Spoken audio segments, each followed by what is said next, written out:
Mga ka-express, kung inakala niyong tapos na ang NBA dream ni Kai Sotto, abay teka muna, mas lalo pa itong umiinit.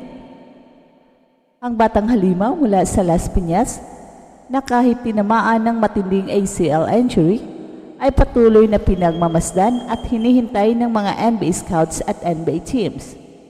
Oo ka-express, jackpot pa rin si Kai. Bakit?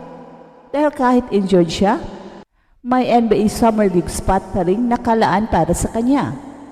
Gulat ka no? Pero teka, umpisa pa lang yan. Simulan natin ang kwento kung paano ginulat ni Kai ang buong mundo at kung bakit kahit di pa siya fully recovered, ay may mga teams pa rin gustong isugal ang tiwala sa kanya. Well, bago pa man mangyari ang injury, dalawang malaking international games ang pinagbidahan ni Kai, kontra Latvia at ng New Zealand. At hindi lang basta laro ang mga ito. Ang laban kontra Latvia, sa mismong home court pa nila ginawa. Pressure cooker kung pressure cooker.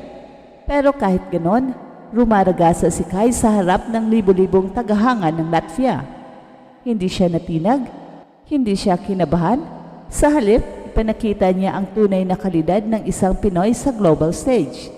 Dominate sa depensa, epektibo sa opensa, at halatang halata NBA caliber. Nang makita to ng mga scouts, abay hindi na sila nagpatumpik-tumpik pa.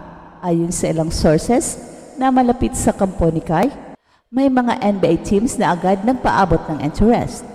Ang ilan pa nga willing magbigay ng sigurado o sure spot sa darating na NBA Summer League.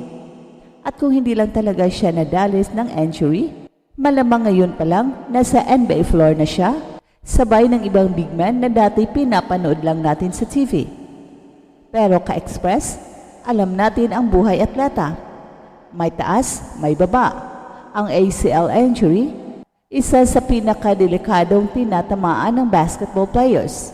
Minsan ito ang nagpapatapos sa kanilang karera, pero hindi si Kai. Hindi ang anak ng ating bayan. Dahil sa injury, napilitan siyang magpahinga, pero sa halip na malugmok, ginamit ni Kai ang pagkakataong ito para buuin ang mas malakas, mas matatag at mas halimaw na bersyon ng kanyang sarili.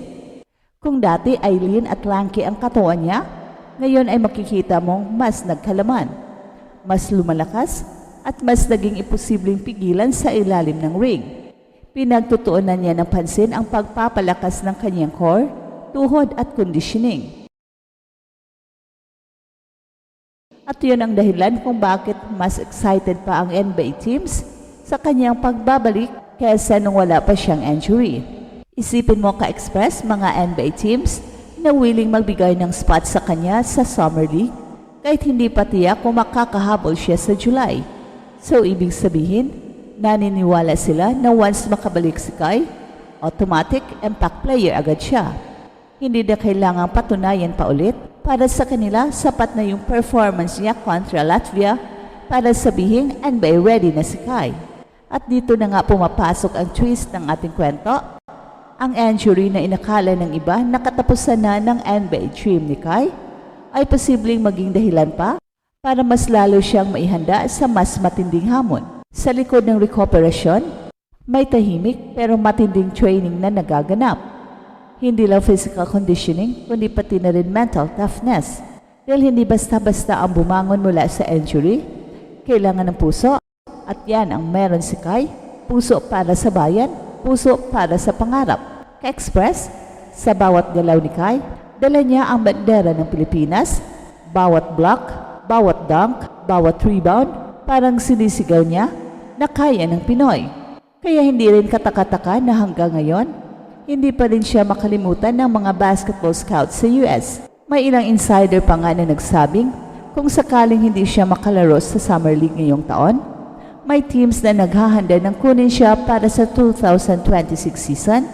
So ibig sabihin, hindi lang siya basta prospect, isa siyang long-term investment. Hindi rin natin pwedeng baliwalain ang epekto ng social media hype at community support na natatanggap ni Kai. Sa bawat update tungkol sa kanyang recovery, trending agad. Sa bawat Instagram post niya, na nagpapakita ng training o conditioning, libo-libo ang reactions. Ibig sabihin, may market si Kai. At para sa mga NBA teams, mahalaga yan. Hindi lang skills, kundi pati marketability. Kaya kung pagsasamahin mo ang dalawang yan, ang husay sa loob ng court at ang lakas ng suporta sa labas ng court, abay, jackpot na jackpot nga si Kai. Kung ikaw ang NBA team, di ba't isusugal mo na sa isang 7'3" big man na kayang umatake, dumepensa, magbigay ng highlights at may global following pa? Isang player na hindi lang basta project, kundi isang inspirasyon sa libo-libong Pinoy na nangangarap ding makapasok sa NBA balang araw. Kaya ka-Express, huwag tayong mawala ng pag-asa dahil hindi pa tapos ang laban ni Kai. Sa katunayan, baka nagsisimula pa lang tayo sa pinaka-explosive chapter ng kanyang basketball journey at sa pagbabalik niya, mas malakas, mas malaki, mas matatag, siguradong magugulat na naman ang buong mundo. Sa kabila ng lahat ng pagsubok na kinakaharap ni Kai, lalong naging matatag ang kanyang pangarap ang makapasok sa NBA. Well, hindi naging madali ang kanyang landas mula sa pangarap ng buong bayan, naging pambansang responsibilidad ang kanyang pangalan, pero sa bawat pagkakataong inilalaban niya ang sarili, dala niya ang tapang at determinasyon ng isang tunay na mandirigmang Pinoy.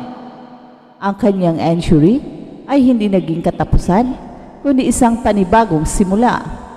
Isang pahinga para sa mas malakas na pagbabalik. Well, hindi may kaila na maraming NBA teams ang hindi bumitaw sa interest nila kay Kai.